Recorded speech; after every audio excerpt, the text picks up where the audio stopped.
पाहताय JB TV news. बातमीत सत्यता हीच आमची ओळख।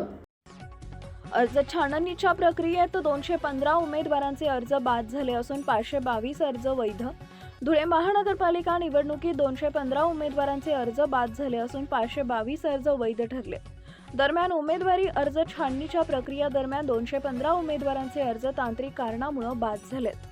उमेदवारी अर्जाच्या छाननीमध्ये अन्य उमेदवारांनी अर्ज मागे घेतल्यानं प्रभाग क्रमांक 1 मध्ये भाजपच्या उज्ज्वला रणजित भोसले तर प्रभाग क्रमांक 6 भाजपच्या ज्योत्स्ना प्रफुल्ल पाटील या दोघींचे अर्ज शिल्लक राहिल्यानं या दोघांची बिनविरोध निवड निश्चित आहे।